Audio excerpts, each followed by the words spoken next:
Elements of group 13, 14 and 15. Okay, हा नवीन topic आपण आता स्टार्ट करणार आहे. आता एलिमेंट्स ऑफ ग्रुप 13, 14 अँड 15 ही सगळे आपले पी ब्लॉकमध्ये येतात पिरियडिक टेबलच्या, की it is present in P block of the periodic table. Okay, P block periodic टेबलच्या पी ब्लॉकमध्ये हे सगळे इन्क्लूड होत असतात. पी ब्लॉकमध्ये आपले ग्रुप किती असतात? 13 to 18. ग्रुप 13 to 18 हा आपला पी ब्लॉक इलेमेंट आहे पिरियडिक टेबलमध्ये. ओके, त्यामध्ये फक्त आता 11th स्टँडर्डला आपण 13, 14 आणि 15 स्टडी करणार आहे आणि 12th स्टँडर्डला 16, 17, 18 असणार आहे. एनएयूटला 3 ग्रुप आहेत आणि 12th स्टँडर्डला आपले 3 ग्रुप्स याच्यामधले. आता यांचं बघा, पहिला आहे आपला ग्रुप 13, 14 आणि 15. ह्यांना आपण पी ब्लॉक इलेमेंट असं का म्हणतो, तर लास्ट इलेक्ट्रॉन किंवा व्हॅलेन्स शेलमधला इलेक्ट्रॉन पी ऑर्बिटलमध्ये येत असतो, ते शेवटचा electron. The elements in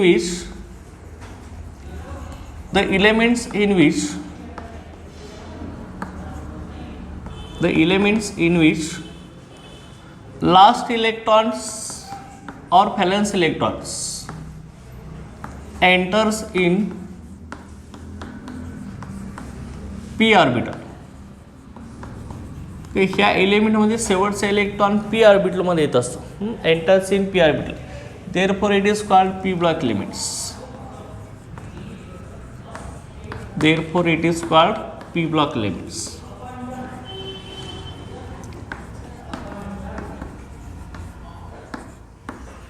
okay, त्यामुळे आपण ह्याला पी ब्लॉक एलिमेंट्स असं म्हणतो. Therefore it is called P block elements. आता ह्यामध्ये जनरल इलेक्ट्रॉनिक कन्फिगरेशन आहे. जनरल इलेक्ट्रॉनिक कन्फिगरेशन ही पी ब्लॉक एलिमेंट हे आपलं बघा, Na2 Np1 to 6 हे आपलं कन्फिगरेशन आहे. Na2 Np1 to 6 मध्ये एस ऑर्बिटलमध्ये आपले 2 इलेक्ट्रॉन असणार आहेत आणि पी मध्ये किती असणार आहेत? 1 ते 6 इलेक्ट्रॉन असणार आहे. 1 ते 6 इलेक्ट्रॉन पी ऑर्बिटलमध्ये असणार आहे. ओके, ग्रुप 13 जर घेतला तर पी मध्ये एकच इलेक्ट्रॉन येणार. 14 मध्ये Np2 असणार फक्त.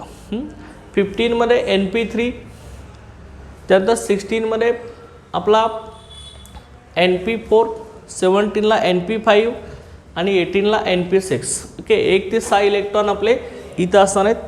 आपले हे जे इलेमेंट्स आहेत ग्रुप 13, 14 आणि 15साठी. ओके, ही इलेमेंट्स कुठले आहेत ते आपण बघूया. ह्यामध्ये पहिला बघा ग्रुप 13साठी. ग्रुप 13मध्ये आपला पहिला मेंबर आहे बोरॉन, तो आपण बी ह्या सिम्बॉलला दाखवतो. त्यानंतर अल्युमिनियम, त्यानंतर गॅलियम, त्यानंतर इंडियम आणि त्यानंतर थॅलियम. हे आपले इलेमेंट्स प्रेझेंट आहेत ग्रुप 13मध्ये. बोरॉन, अल्युमिनियम, गॅलियम, इंडियम आणि थॅलियम. ओके, ही ग्रुप 13 मधले इलेमेंट्स आहेत. ह्यांचं जनरल कन्फिगरेशन आहे Na2 Np1 आहे, general electronic configuration. Okay, atomic number बघा, बोरॉनचा आपला 5, अल्युमिनियम 13, त्यानंतर गॅलियमचा जो आहे गॅलियमचा ॲटॉमिक नंबर, गॅलियम आहे तो आपला 31, त्यानंतर इंडियम 49, त्यानंतर थॅलियमचा आहे तो आपला 81 ॲटॉमिक नंबर आहे. ओके, आता हे सगळे ॲटॉमिक नंबर तुम्हाला लक्षात ठेवलं, एका ग्रुपचं लक्षात ठेवायचं, बाकीच्या ग्रुपचं एक एक न वाढत जाणार आहे. 5, 13, 31, 49 आणि 81 असणार आहे. ओके, बघा इथे आता ह्यांचं इलेक्ट्रॉनिक कन्फिगरेशन कसं लिहिणार तुम्ही? इलेक्ट्रॉनिक कन्फिगरेशन हे आपलं कसं लिहितो? जनरली आपण 1:2, 2:2, 2p काय येणार? 2p 1 येणार ना. Na2 Np1 म्हणलेलं आहे.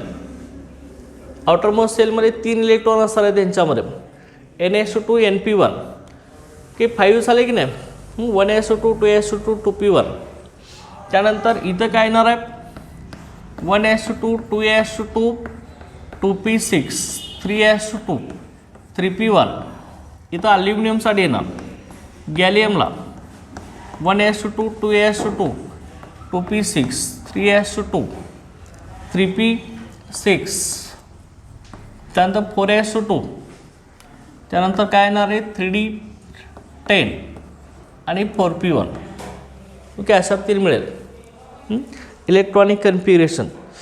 त्यानंतर इंडियमसाठी 1SO2 2SO2 2p6 3SO2 इथंपर्यंत सेम येणार 3p6 4SO2 3D10 4p6 4p6 त्यानंतर 5SO2 5SO2 4D10 5p1 हे अशा 3 लिहिणार. आणि 81 साठी 1SO2 2SO2 2p6 3SO2 3p6 4SO2 3D10 4p6 5SO2 4D10 5p6 त्यानंतर 5p6 नंतर 6SO2 त्यानंतर नेक्स्ट बघा 6SO2 5D10 त्यानंतर 4F14 त्यानंतर नेक्स्ट बघा 6p1 ओके 81 झालं का बघा अशा पद्धतीने हे इलेक्ट्रॉनिक कन्फिगरेशन आपल्याला लिहिता येईल याचं बघा लक्षात घ्या. आता हेच इलेक्ट्रॉनिक कन्फिगरेशन तुम्हाला शॉर्टमध्ये लिहिता येतं. शॉर्टमध्ये कसं नोबल गॅस यूज करून. आता नोबल गॅस ऑलरेडी तुम्हाला माहीत आहेत की नोबल गॅसेस आपले कुठले helium neon argon krypton xenon आणि रेडॉन हे आपले नोबल गॅसेस आहेत. ह्यांचा ॲटॉमिक नंबर तुम्हाला माहीत आहे 2 10 18 36 54 आणि 86 की हे ह्यांचे ॲटॉमिक नंबर आहेत.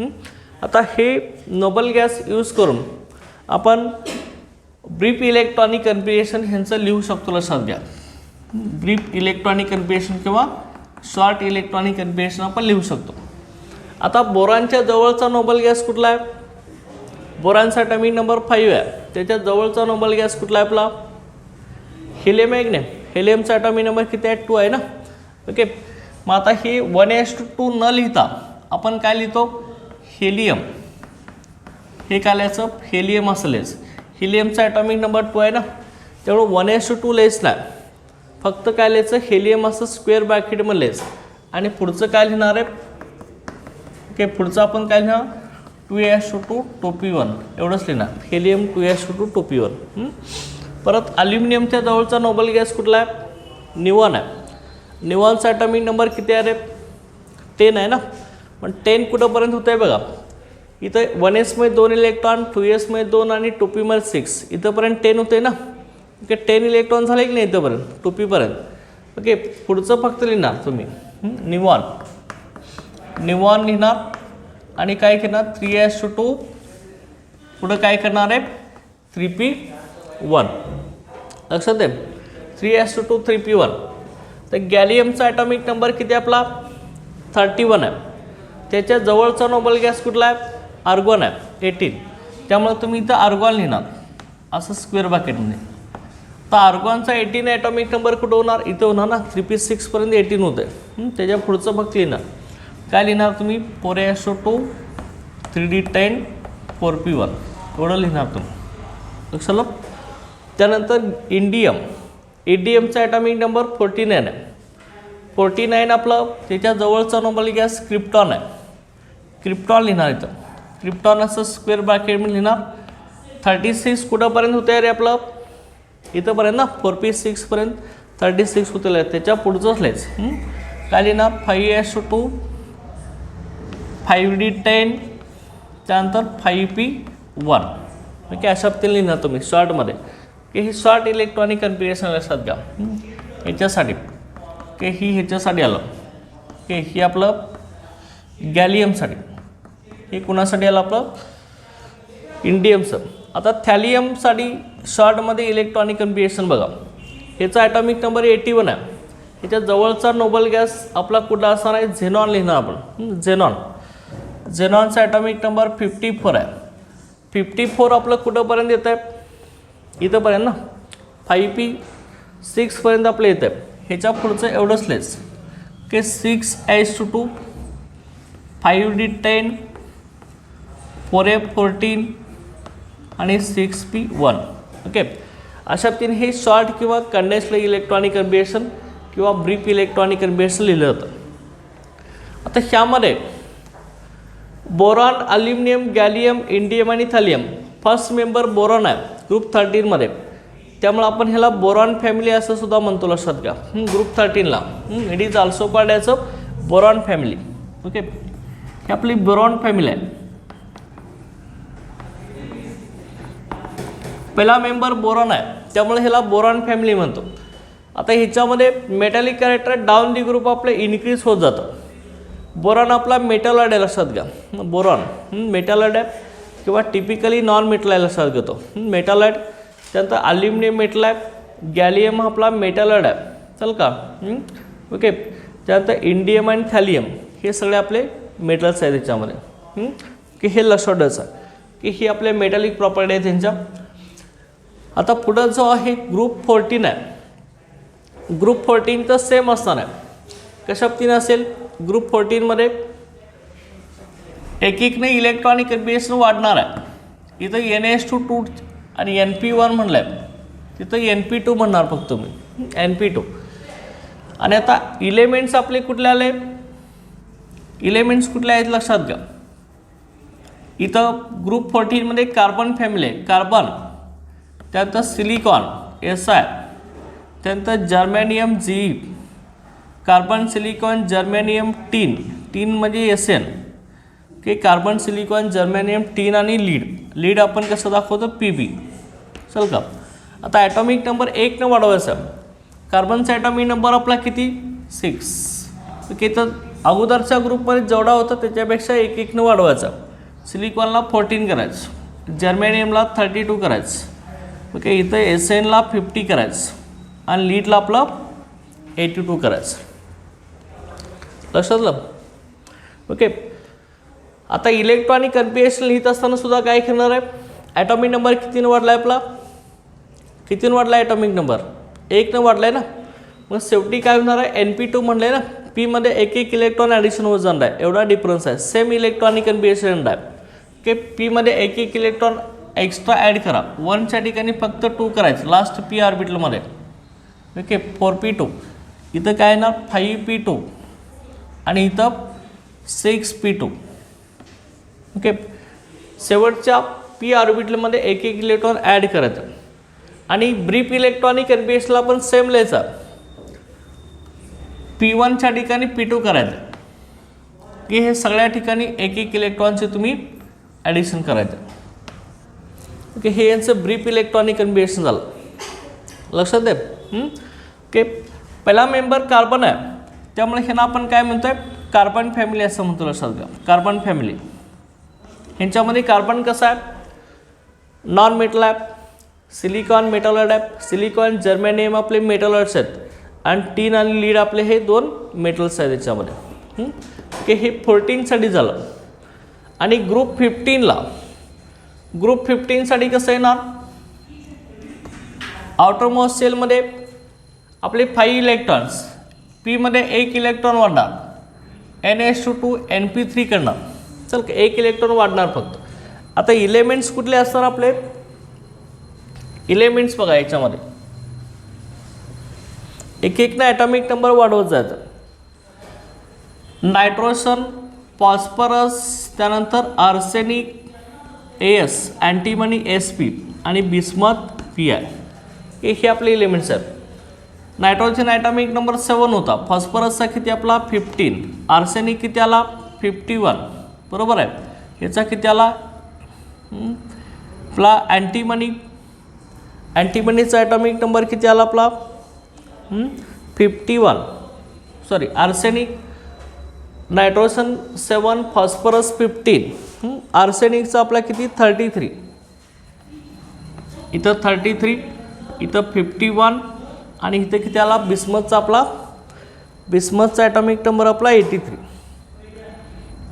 ओके, अशा पद्धतीने हे आपण ह्यांचे ॲटॉमिक नंबर लिहू शकतो.